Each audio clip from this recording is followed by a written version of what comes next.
Hello everyone, welcome to Madhuri's diet plan. ఈ వీడియోలో మనం రంజాన్ స్పెషల్ అయిన హలీం ఎలా తయారు చేసుకోవాలో చూద్దాం. దీనికోసం 350 గ్రాముల చికెన్ను 4-5 సార్లు శుభ్రంగా కడుక్కొని ఒక్కొక్కరిలో తీసుకోవాలి. ఇది బోన్లెస్ చికెన్. దీనికి 2 అంగుళాల దాల్చిన చెక్కను ముక్కలుగా చేసి వేయాలి. 7-8 లవంగాలు కూడా వేయాలి. ఒక అనాస పువ్వును ముక్కలుగా చేసి వేయాలి. 1 టీ స్పూన్ పసుపును కూడా యాడ్ చేయాలి. దీనికి 1.5 గ్లాసులు మంచినీటిని కలపాలి. దీనిలో 1 స్పూను ఉప్పును కూడా వేసి ఒక పెద్ద టేబుల్ స్పూను నూనెను వేయాలి. ఈ విధంగా తయారు చేసుకున్న చికెన్ మిశ్రమాన్ని కుక్కర్కి మూత పెట్టి విజిల్ మీద 5 విజిల్స్ వచ్చే వరకు ఉడికించుకోవాలి. ఈ విధంగా చికెన్ బాగా మెత్తగా అయ్యే వరకు ఉడికించాలి. దీనికి కావాల్సిన మసాలా ఎలా తయారు చేసుకోవాలో చూద్దాం. దీనికి ఒక మిక్సీ జార్లో ఒక వెల్లుల్లిపాయను బాగు చేసుకుని తీసుకోవాలి.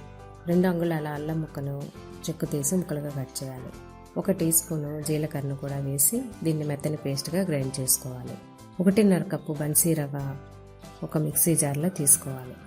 1/2 కప్పు పుచ్చపప్పును కూడా యాడ్ చేయాలి.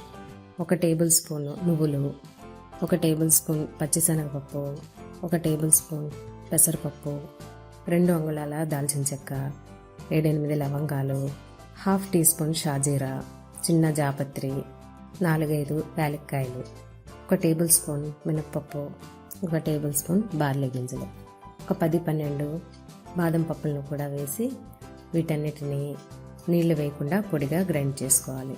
మరీ మెత్తని పౌడర్ అవసరం లేదు, కొంచెం రవ్వగా ఉండేలాగా దీన్ని గ్రైండ్ చేసుకోవాలి. ఇప్పుడు ఉడికించుకున్న చికెన్ను మూత తీసుకొని ఒక మిక్సీ జార్లో వేసుకోవాలి. ఈ చికెన్ను కొంచెం నీటిని కలుపుకొని గ్రైండ్ చేసుకోవాలి. చికెన్ ఉడికించుకున్న నీటిని పక్కనుంచాలి. దీన్ని మనం హలీం తయారీలో ఉపయోగిస్తాం. ఈ విధంగా గ్రైండ్ చేసుకున్న చికెన్ స్టాక్ యాడ్ చేయాలి. ఇప్పుడు ఒక కడాయిలో ఆయిల్ వేసుకొని 2-3 టేబుల్ స్పూన్స్ నెయ్యిని కూడా వేయాలి. దీనిలో ఒక అనాస పువ్వు, ఒక చిన్న దాల్చిన చెక్క, 7-8 లవంగాలు, 1 స్పూన్ షాజీరా వేసి కాస్త ఫ్రై అయ్యేదాకా వేయించాలి.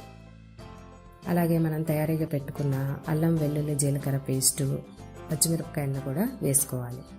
దీనిలో పుదీనా, ఒక చిన్న కట్ట కొత్తిమీర కూడా సన్నగా కట్ చేసుకుని వేయాలి. ఇవి కొంచెం వేగిన తర్వాత మనం తయారు చేసి పెట్టుకున్న డ్రై ఇంగ్రీడియంట్స్ పౌడర్ని వేయాలి. అలాగే చికెన్ పేస్ట్ని చికెన్ స్టాక్తో కూడా యాడ్ చేయాలి. దీనికి ఒక 2 గుప్పెళ్ళు వేయించి పెట్టుకున్న ఆనియన్స్ని వేయాలి.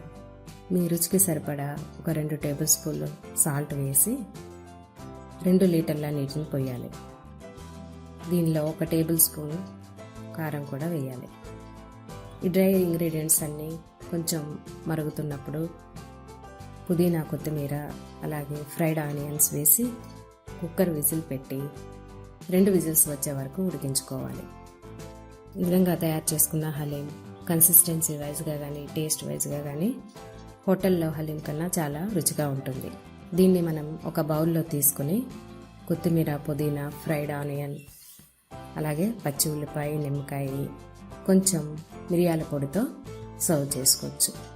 Thank you for watching my video. Please like, share, subscribe. మీ విలువైన అభిప్రాయాలను కామెంట్ రూపంలో తెలియజేయండి.